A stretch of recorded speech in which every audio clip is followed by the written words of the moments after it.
Hello and welcome to Season 2 of Inside the Therapy Room. I'm your host, Sam Sellers.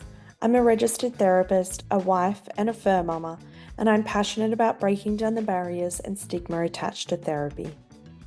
I want to begin by first honouring the traditional custodians of the land we live and work on. Today, Kim is on the land of the Kulin Nation, and Sam is on Gundungurra land.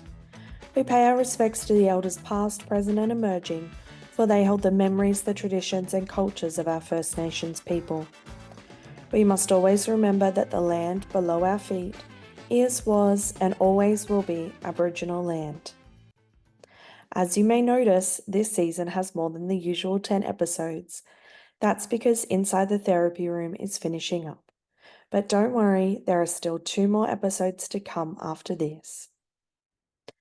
Today I'm chatting to Kim Billington. Kim Billington is an author of 2 counselling books and is a PACFA and ACA clinical registered supervisor and counsellor who enjoys the balance of working online and in person with private clients, families, and adults, as well as training workshops. Kim works with experienced counsellors providing individual and group supervision, as well as part of the clinical supervision team at Monash University in the Masters of Counselling Placement team. Previously, Kim has worked with women and children in family violence agencies, with men in men's behaviour change group programs, and in telehealth with Men's Line and Beyond Blue, as well as a generalist counsellor in not-for-profit agencies. Kim loves cold water swimming and is a happy campervan traveller who has found ways to work remotely as well as being with her 2 young grandchildren in Melbourne when she is at home. Today's episode is all about narrative therapy. We hope you enjoy joining us inside the therapy room. Welcome, Kim. Thanks for joining me. Thanks, Sam.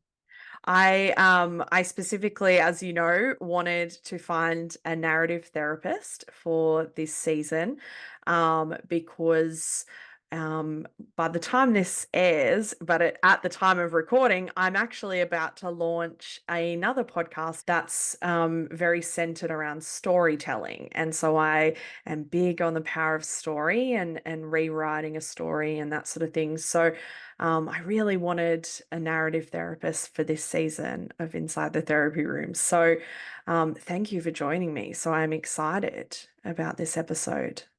So let's start with, what is narrative therapy? Well, you've got to look at where it began. I think the history of something is very important. And so in the 80s, these couple of social workers, Michael White, David Epstein, they're kind of like really kind of buzzy kind of people. And there were enough opposites in personality that they worked well together. Okay. They worked with families and people with really deep problems that often the medical field had kind of given up on. So psychological problems, but they weren't psychologists. If anything, they could be called family therapists. And when they started doing their work, they were really interested in something called solution knowledges. So that's not solution focused brief therapy where you ask a miracle question and say, okay, let's get there, Yeah. What's the obstacles? It's the knowledges that someone develops over years from their early childhood of how to respond in life. There's some people say, oh, there's some maladaptive responses, but at the time they were, the perfect response for that situation, big T, small t trauma, whatever. Yeah. And so they were interested in each individual's solution knowledges, how they got through hard times. So they were really just unique for their times, and they went and presented at all these family therapy conferences and in America, and they kept saying, oh, what are you going to call yourselves? Yeah. And they no, we don't want a name, they said, because we want it to be fluid and free. And then someone said, oh, well, because you're inviting people to tell their narratives and you refer to people's stories as their narratives, maybe you should call it narrative therapy. So they kind of went along with it and it stuck. Right. And correct me if I'm wrong, these guys are Australian and New Zealand, right? Yeah. So often we think that all of the, the sort of methodologies and practices and stuff in the therapy world are all overseas. They're all in That's Europe right. or in the Yeah. US and things like that. But this is homegrown almost for That's us. right. Yeah. Yeah. Okay. So all about the narrative. So what is narrative therapy? So basically, we understand, as every practitioner does, that people don't pick up the phone and book a session unless they've got a problem. Like Yeah. no one would book a session and come in and go, "Oh, I've just had a great day, great Breakfast was Christmas." good. Yeah, yeah. No, that's the Yeah. thing. People in this, century and Mm, second half of last century in particular, people started to know that there was something not feeling right, mm, didn't want to maybe burden people, so they would go and see a counselor or psychologist. And in narrative therapy, we're listening with two ears. Most people have got two ears. mm. One ear, we're really interested in listening to the problem or problems. I Yeah. always say to the supervisees, don't be satisfied with one problem. Ask them Well, what there's what more. what are the three top problems? Yeah. Especially given that the initial problem brought is often the crispy covering of the onion, and there's all these layers Yes. underneath, these soft layers, that make people Absolutely. cry. Yes. And so we're listening with one ear to the problem story, how it's narrated, what metaphors are used. If there's any kind of self blame, we're just really listening. And the Mm, other ear is listening for what we call alternative narratives or the alternative story. mm, These are unique moments in someone's telling of their problem when either they uh, pushed aside the problem and just got on with going somewhere, or they found that in the mornings before the problem really got worse, mm, they would make some sacred time for something. So we're listening for these kind of personal identity solution knowledges mm, around what's meaningful in life, what you want out of life. When if the problem's to do with, say, domestic abuse, it's like someone says, I just knew it wasn't right, but I couldn't think of how to manage it with the kids. And it was like, how did you know that it wasn't right? Tell me about that. yeah. That's the story of that person's, what they've made of their life, how they've made sense of life. So Mm, narrative therapy begins with this double listening, it's called. mm, And then if someone names a problem, we kind of want to externalize it. So for the classic is, um, oh, I'm naughty. The child might come in, oh, no, I'm naughty. I've got a mm, temper, you yeah. know, I'm just a bad kid, not like my older sister, whatever. Yeah. And we go, so so temper visits your house. Mm, What time does temper arrive? yeah. Yeah. Okay. Okay. And so tell me, when you were brand new born baby, Mm, brand new, just been wrapped up for the first time in something, did you did you have that kind of same thing where people were looking at you going, oh, that's the naughty one, he's mm, got the temper? So it kind of makes you tingle at times when kids in particular experience us externalizing the problem. And yeah. then we might say something like, oh, are you up for some homework? Do you want to Mm, interview mum and dad about whether when they were little kids, was there a temper problem in their family? And yeah. and who and I've got a little a little $2 shop trophy Yeah. for prizes here. I usually hold that up if I'm in online, and I'll say who would have got the champion Mm, anger problem yeah. from when before you were even born. Who would have had that in your dad's family? As children realize that actually this isn't internalized in them. It's something that happens in families. And the Mm, same in that externalizing, the same with, say, an adult comes in and just says, I'm depressed. I've been depressed for months now. It's episodic. And you know, we say, so this depression, mm, we might even begin in the deep end. Narrative therapy spins these amazing questions. We might begin in the deep end and say, so do you want more of this depression or less? mm, Yeah. There's some very cheeky questions that kind of yeah. come up that cut through, and people respond out of their values. Like, no, it's not fair. You know, Mm, okay. So when did you experience a moment when things were more fair? yeah.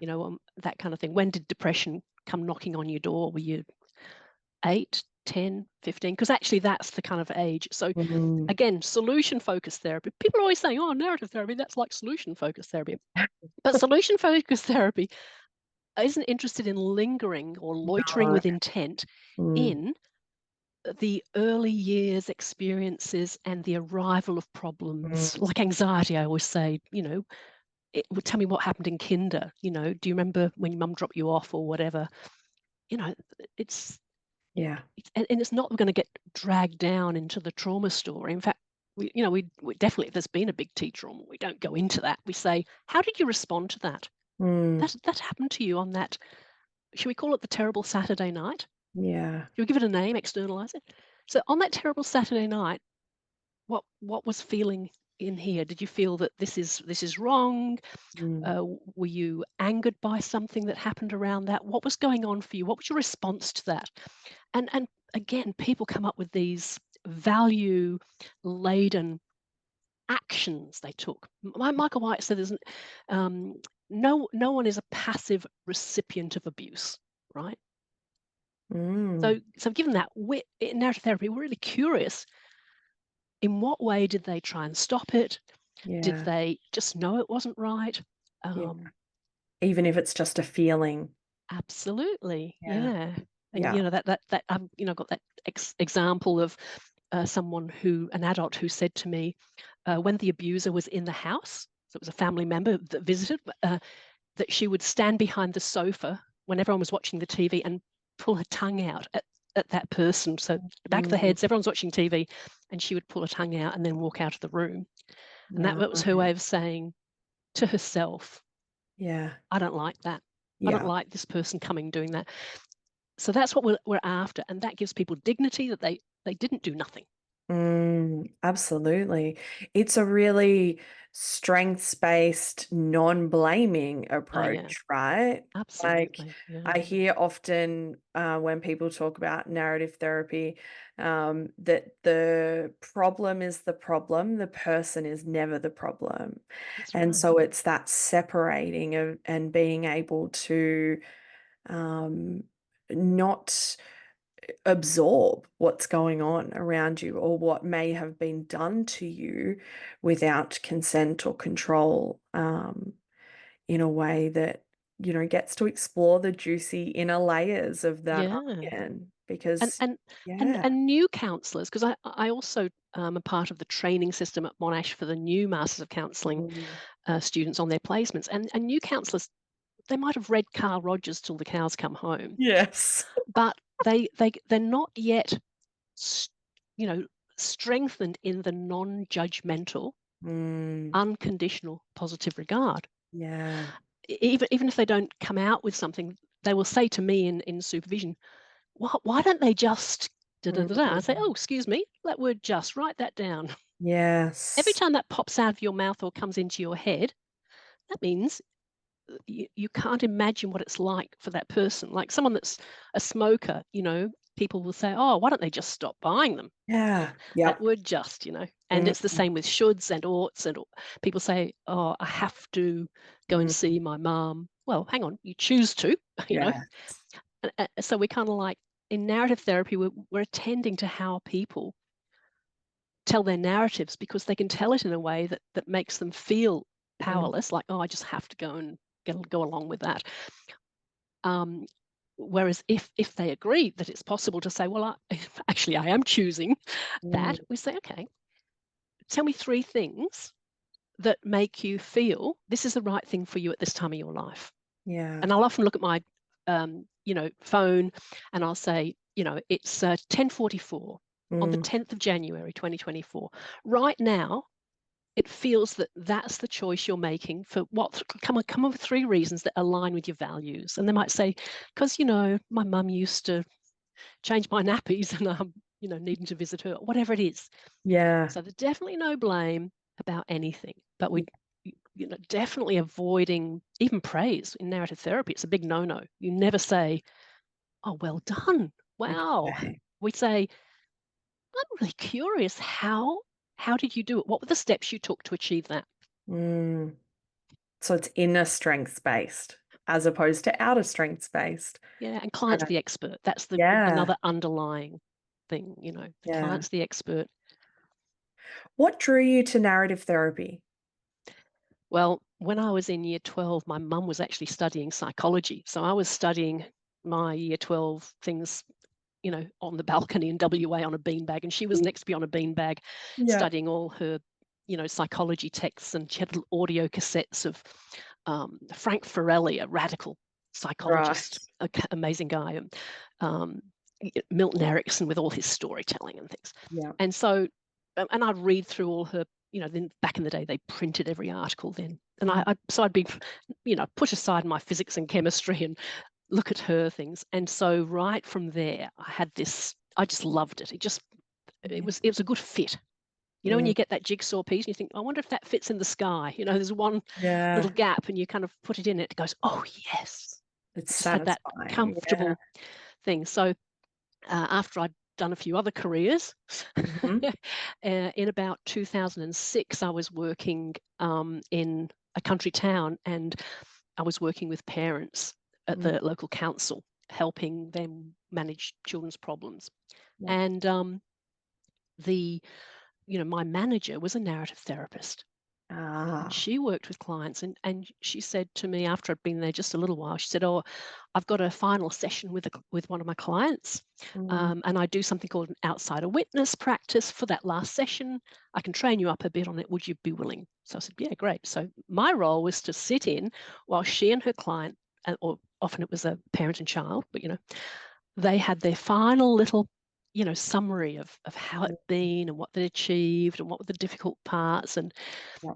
and all that. And then after about 20 minutes, they both, would look at me, and my role was to go, well, what I was hearing was, and you would talk completely authentically about what you heard, how it hit your heart, everything. You wouldn't, again, no praising.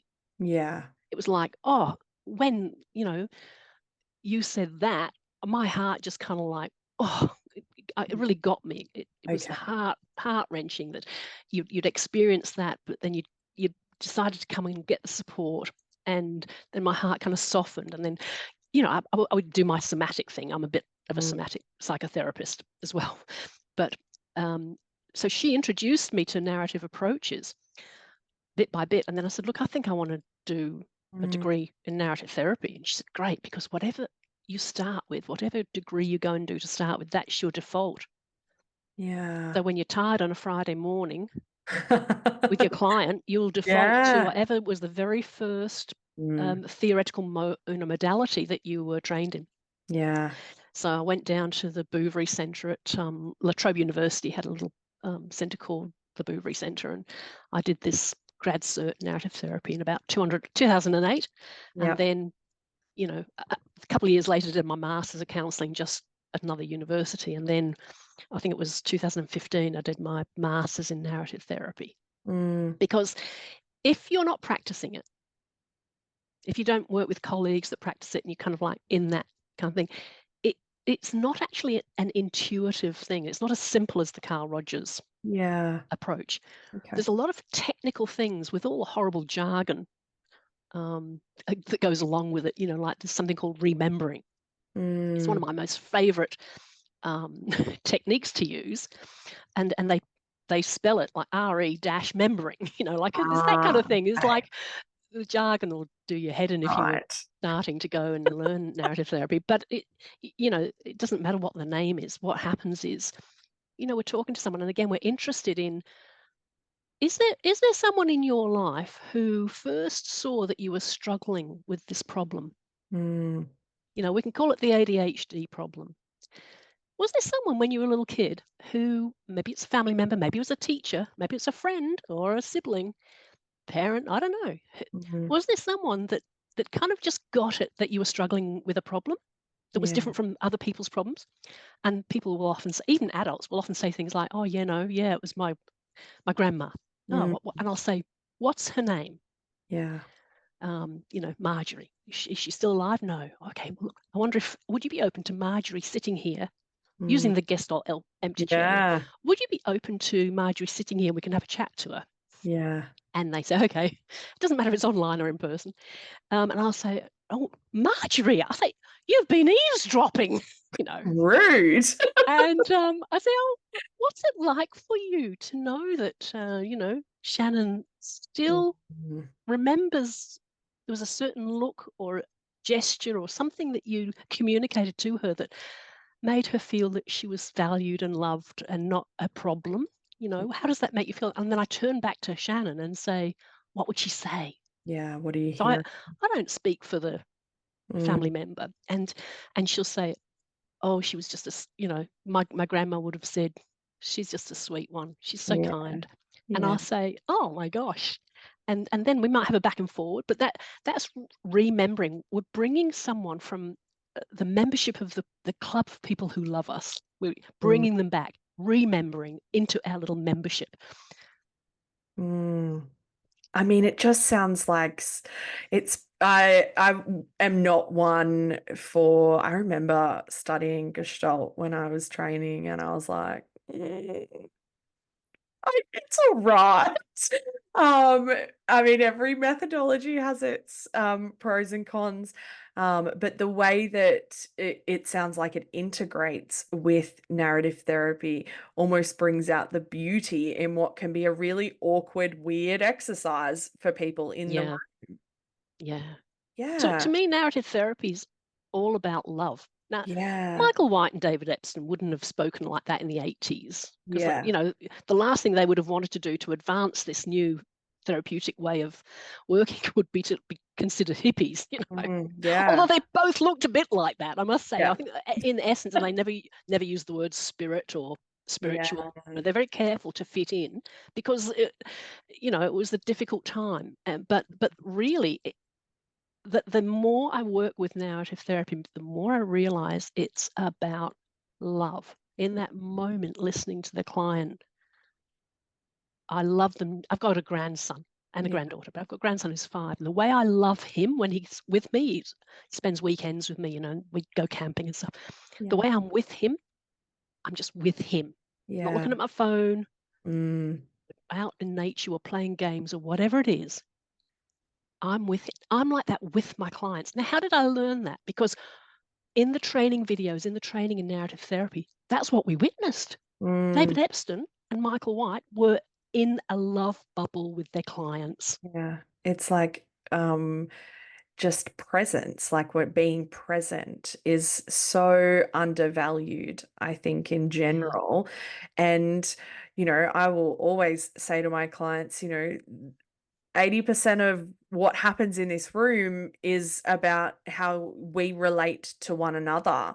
And so that's got to be there. We can yeah, call it the therapeutic relationship or gelling with your therapist or whatever language feels comfy. But essentially, it's just rooted in somebody feeling like they're being witnessed almost and seen and heard and all of those really warm and fuzzy feelings, but not in a cliche way, like in a no, no, real present, nothing else matters in this next 50 minutes to an hour, but what comes out of your mouth. And yeah, that's it's a real privilege to sit in there as a yeah. therapist, but it's also, it's a really beautiful moment because for some people that would be the first time that's ever happened. And it is a spiritual thing. I remember when I first Yeah. started studying this, asking my tutor at the time, um, oh, this sounds a bit spiritual. And he went, no, no, no, no, no, no, no. You know? Yeah. But I was a student in high school studying physics in particular. That was my passion. And my teacher at the time was this old guy. He looked like someone from medieval times, and he would sit and talk to me after the class finished about quantum theory. I was Mhm. fascinated by quantum, which is where you can't measure mass, it's energy, energy, energy. And Yeah. so over the years, I've been accumulating knowledge about that. And what happens in the session Mm, is a scientifically known thing around the quantum field where yeah. they talk about the butterfly here and that affects a tornado over there or whatever. Mm, So my energy in the session is something that's part of this cosmic energy. It's huge. I say yeah. to people, you've got a mobile phone. What would happen if you didn't charge it overnight and Mm, plug it in or whatever? Oh, it wouldn't go. Okay, so tell me, how do you get charged overnight? yeah. Yeah. So, and this is what I do. I kind of bring to people's awareness the miracle of the energy that's in the room. Mm. So again, I've done some somatic psychotherapy, so I kind of feel that too. But Mm. to me, it's a part of narrative therapy because it's so much around this love that these guys, the presence, as you said, when they're with these families they were working with, it was like a devotion to Mm. not to solve the problem, Yeah. but to be with these clients and and not to be eager for a solution or to Mm. solve any problem, but to be with them. Yeah. And again, Michael White used this lovely term. He said, "Oh, I'm loitering with intent." I Mm, love I that. That's know. great. Okay, now when I ask this question of people who are here to talk about a particular way that they work, the answer is nearly almost everyone. But I'm going to ask it anyway. Who does narrative therapy benefit? Well, I would say it benefits the cosmic bubble of love Okay. because there's not the judgment in there. There's this Mm, client-centered reverence. yeah. And so to me, it's more than Mm, everyone. yeah. It's all beings, thinking of like now from a Buddhist perspective, Mm, all living beings benefit. yeah. Are there particular presentations that people might bring to therapy that benefit this approach more than others? I mean, I've been researching narrative therapy for a long time. There's a lot of research out there, articles out there from people who've worked with, people with schizophrenia, Mm, bipolar disorder, all different presentations, people working in prisons. I mean, I've also worked for 3 years in men's behavior change programs yeah. as a co-facilitator. And, you know, I think because the approach is so broad, there's so many different kind of tools in the toolbox of narrative therapy Mm, that you bring certain ones out. Um, that I think there's no one that it wouldn't benefit. yeah. Even like children that are on the spectrum that maybe not so verbal. Yep. Narrative therapy can be quite verbal, Mm, but I make it visual, especially online. I use the Zoom whiteboard all the yeah. time. I document. I'll pull up the Zoom whiteboard. I'll say, okay, what are your 3 top problems? And Mm, we might draw something there or whatever. And if it's in person, I make it visual. I'm a big one on timelines. So mm, even if it's an 8-year-old child who's been struggling, not sure how to live amongst the bullies in the playground, yeah. we might draw a timeline. The Mm, timeline might be just what the one day. Let's look at one day. What happens in one day? Um, but we draw it, and yeah. so narrative therapy's got these visual things as well. They've got the tree of life, where each Ah. part of the I tree know. represents. Yeah, I know this. It's actually a Yes, really, it seems very simple on the surface, but it is no, very deep and it's a very really deep. beautiful exercise to do. Yeah, Yeah. I train people in that. Yeah. I work. I'm contracted by the Sydney Centre for Creative Change, and that's one of the most popular trainings I deliver. I Yeah. always make sure there's no more than 18 in this online because it's an intimate thing, especially the roots. I always say to people, Yeah. trigger warning, kind of thing. When we come to the roots, even you as professional counselors will have something happen within you, and it will be Mm, the belly, the heart, everything. Something will happen, and you'll think, I don't know if I could even stay online now mm, because a lot of our own struggles are from childhood, family, and that's what the roots represent. So it's yeah. deep stuff, but people are very. I think it works because it's visual as well. Yes. And Yeah. a lot of men haven't taken to the tree of life, so I've developed something called the sailboat of life. Okay. And one of the things that gave me the courage to do that under the narrative therapy banner is again, Michael and David, when they were setting up, they said they wanted this freedom to explore, various ideas and practices. And they said that the important thing for them was that this whole thing, whatever it ended up being called, would carry the spirit of adventure for the practitioner to Mm, evolve and develop So when I realized that a lot of men weren't really drawn to drawing a tree, Yeah. I created this sailboat, which also had some safety aspects. Like, for example, you've got a male client who has got a lot of that's happened, and they're not really sure whether life is going to be for them moving forward. Mm. So if I bring this sailboat image, they draw the sailboat, and I'll say, okay, so you're setting off on your voyage. I mean, every day we set off on a voyage. Mm. So if you're setting off on a voyage for a big journey, are you going to bother with a life jacket? I go, yeah, yeah, yeah. Okay, so that'll be in the hold. Okay, what about a personal alarm or UHF or whatever? Oh, yeah, yeah, yeah. I'll say, why? Why would you bother? Mm. Well, because it can get dangerous out there. Okay, well, look, life Yep. can get dangerous. So I'll say, so what have you got in place right now in your Mm. life that's your safety equipment? Yeah. So the tree of life is more of this lovely strength-based, nothing to do with the problem really, but Mm. mine includes a conversation about the problem, like the weather, you know, Yeah. um, and things like that. And I always have a little shark underneath, and I'll say, okay, draw a shark underneath, and right next to the shark, 3 of your biggest fears or worries. So I've got a little Mm. kid of 8 saying, they're worried about this new teacher who's shouting a lot. Yeah. Or you've got someone that's 40 saying, I'm fear my wife's going to leave me. And you just Yeah. say, next to the shark, write down your 3 biggest fears. And again, it's this disinhibition that happens when you're doing a drawing. Mm. You might not say it if I ask the question without the drawing, Yeah. but Yeah. people express more when it's visual. Yeah, and I think when it's, we know even with parts work, when it's externalized, that it sort of desensitizes it a little bit. Yeah, You increase the distance between you and whatever the painful problem or situation or event is. And so it's all about how you can then hold it. You're holding it differently. It's not heavy. You're looking at it. You're looking at it with yeah, outside eyes. with some Uh, safe yeah. distance.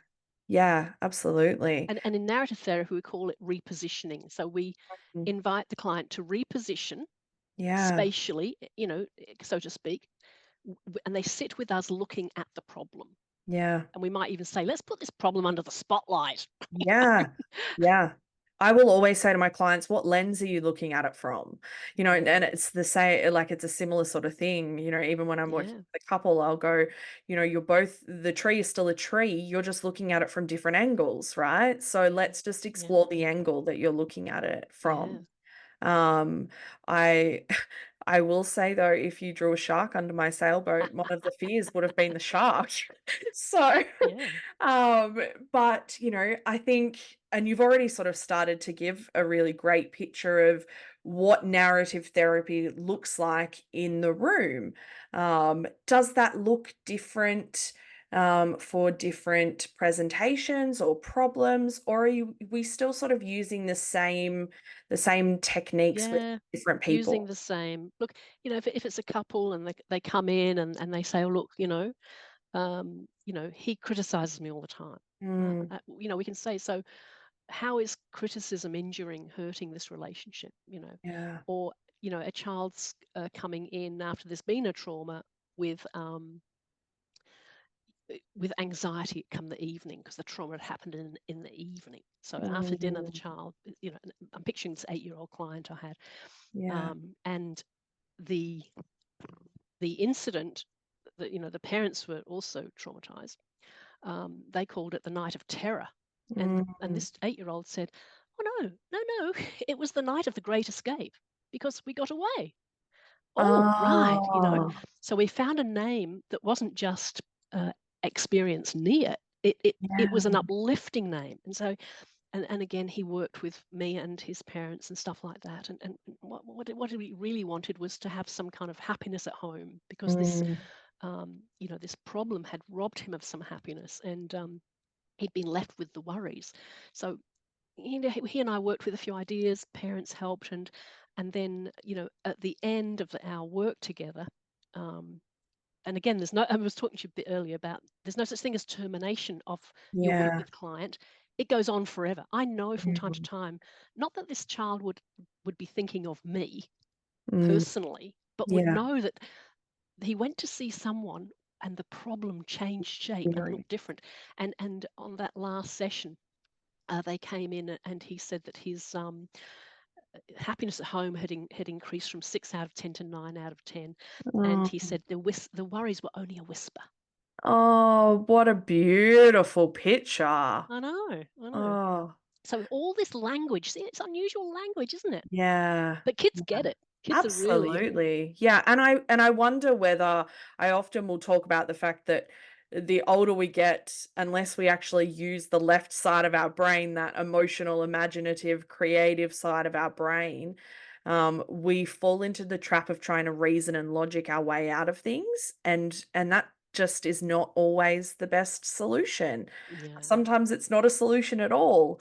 Um, why is rewriting that narrative or rewriting a story, your own story, so powerful for someone? I mean, it's hard to explain, but I did see something interesting on Instagram that relates to this. There was a guy on stage with a volunteer from the audience, and he said to this woman, "Okay, tell me something you really can't do. Is it you couldn't jump from with a parachute, or you couldn't do some public speaking. Tell me something Yeah. that you really I can't." And she had a thing, and then she said, I can't swim far out in deep water, right?" And he says, Yeah. "Okay," and he got her to put her arm out straight horizontally to her shoulder, and he pushed it, and it went collapse, right? Mm, And then he said, "Okay, now I want you to change the word can't to can, mm, and just say that a couple of times.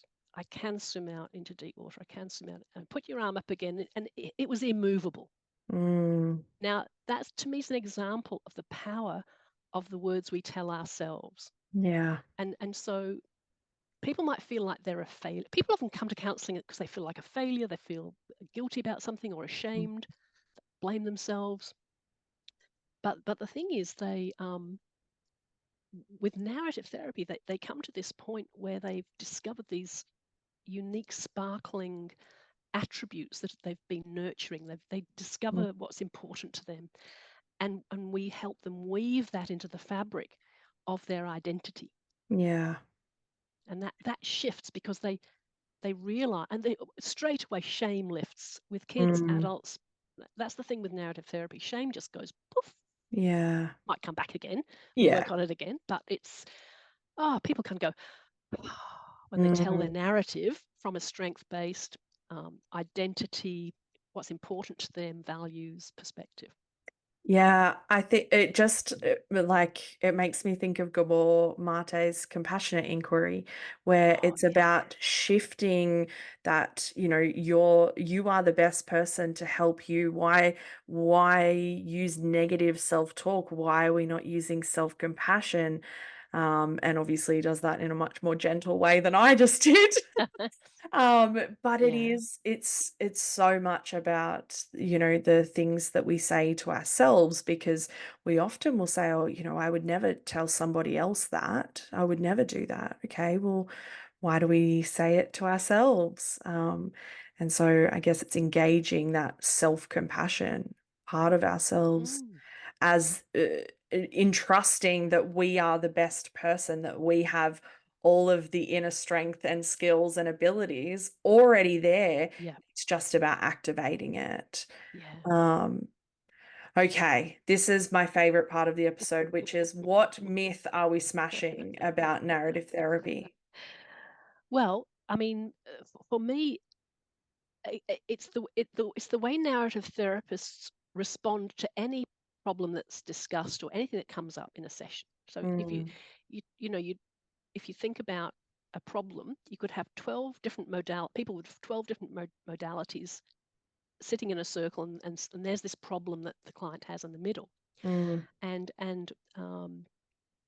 I'm thinking of the one that's a very common thing. Again, when people come to me in supervision, they'll say to me, "Oh, this client's really resistant." mm, you know? Now, yeah. if it's at a counselling service where the client hasn't paid, Mm, yeah, um, and the counsellor just can't seem to, after many sessions, bring the person to talk about something that could be beneficial and create significant change, right? Mm. That's quite different to someone that's paying to see you privately, Absolutely. right? So Yeah. these things are always contextual. But the thing is, I'll ask this question to everyone listening and you. You get a phone ringing, you don't recognize the number, but you are expecting a call from maybe a new client. So you're thinking, Mm. shall I answer it? I don't know. Yep. So you answer it, and the person says, "Oh, hi, I'm from the bank," and that's your bank, and they go, "Look, Yep. we've got a bit of a problem. Mm. Um, can you jump online now with me, and we'll you need to change your password, Mm. right?" You go, "No, no, no, no, no, no, Yeah. right? You're protecting something here, aren't you? You're not sure, but Mm. you're protecting." So that's the thing. When a scam caller comes along, we ain't going to share our passwords Yeah. until there's a verification. I might say, "Okay, tell me your number. I'm going to call you back." Mm. Also, you know what I mean. You'd You put verify. safeguards in. Yeah. Absolutely. Or Yeah. send me an email, Yes. or whatever it is. We'd work on something. So every client that comes to see us, even those that are coming and they're not paying a fee, or those that are paying a fee, it doesn't matter.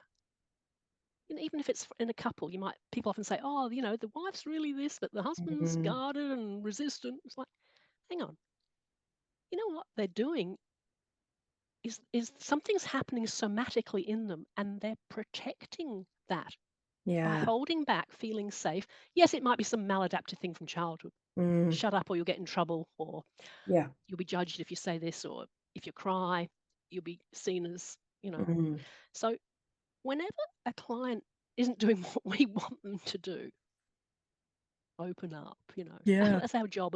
People are, they come in all dreamy eyed and say, when they're first starting in counselling, I'll say, "Oh, how come you came to be a counsellor? What was driving it?" "Oh, I want to help people." And they Mm. go, "Oh, well, you better go and be a social worker," Ah. because you can't guarantee you'll be helping people in this job, Yeah. and you'll also won't see the outcomes often. That No. be decades down the track. So maybe you can think about this as being, I'm going to be available with the skills Mm. I've got through counselling to be with someone as they walk through this short period of their lives.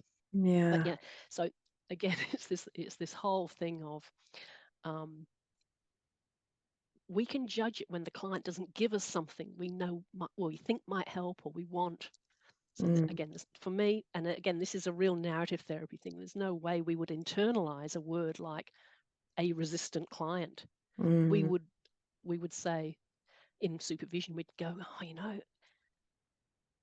there must be something happening inside that this client is needing to protect. Mm. It's a precious thing that's happening. I'm witnessing this really special thing." Yeah. It's a really different way of looking at it, isn't it? But it's a really, I can imagine, I've not ever worked with a narrative therapist myself, but I could imagine that it would be a really soft place to land, a really soft, gentle place to sit in. And that doesn't necessarily mean that it's easy, but when you are dealing with pain and emotion and grief and trauma, you want gentleness.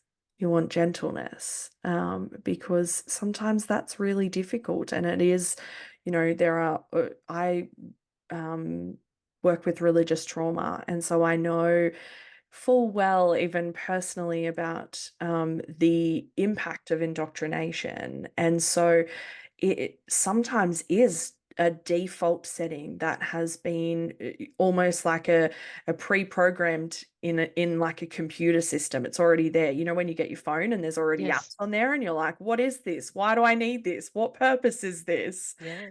And it's sort of going, that part is just protecting something else. And often when I used to use the word resistance early on, I very quickly realized that actually it's not the client being resistant. It's that's a me thing. That's a me problem here. Yeah. But that's, that's something that counselors develop over time. Yes. They realize that actually a client's resistance is probably just you're a part of you being activated that's Yeah. uncomfortable just sitting and witnessing what is happening. But And with children, we use like such playful approaches again, which is, yeah. David and Michael is one thing that, we can. I mean, Michael died maybe 15 years ago, but one Mm, thing that was there, whether working with adults or children, was the little playfulness with adults, but huge playfulness with kids. yeah. Like Michael White's, seminal paper about encopresis, which is when children have this fecal soiling and they, have this compacted, you know, poo in their lower gut there, Mm, their bowels, and no medicine moves this stuff. By the time it gets that bad, it's like rock hard in the belly. It's a yeah. terrible thing. And and one day he in his work with a family at the hospital, he just said, "Oh, have you got the sneaky poo problem as well?" Ah, And they said, "Oh, what do you mean? What do you mean? Yeah, think maybe this is it. Mum and Dad are there. Yeah, actually, what is it?" And he says, yeah. "Oh, I've seen a few other children like this, and this poo sneaks out a bit round the sides, and you think, I didn't push that out. There's the Yeah. smelly underpants. Oh my God!" And so he created this whole way of responding to encopresis, Mm, not as a medical thing, but yeah. as a playful, um, cheeky way to get the problem changing. And he had such success with it. Mm, that's amazing. I mean, I like I said, I'm doing a podcast on story, and so I love the power of story. I think it is a powerful force in this world, Yeah, aside from, nourishment and shelter and, all of the yeah, basic needs in mm, life. What we need is story, and to be able to, sit with people's stories and hear them and witness them and learn from them. And I think it's what makes the universe go round and continue is just the movement of story. So I love that. Thank you so much for joining me. it'd be my pleasure. It's been great. I hope more people, sort of seek out understanding narrative therapy, or at least just um, maybe look at the way that they approach their sessions with their clients differently, and the way that they witness and remain present. Narrative therapy is not everybody's approach, but it doesn't mean I tend to be I just like to take things from wherever I can get them. I'm Oh, that look, I'm the person. same. I'm Yeah. the same. Yeah. Yeah. And so I hope even, for new counselors as well, maybe that some of that learning can come a little bit earlier for them around Yeah. sitting and witnessing and just being in the room. I use the term in the room, and being in the room is a real Mm. privilege. So And yeah, again, coming back to that heart, I yeah, think the heart of the counselor is so vital. I yeah, picture my heart as a nest, mm, because we think about the room. Again, quantum theory, there's no such thing as space, right? yeah, And yeah, so it's all imaginary, kind of real. It's made out. It feels like this space. It's like mm, we don't feel we're mostly made of water. It's like sort of no, crazy.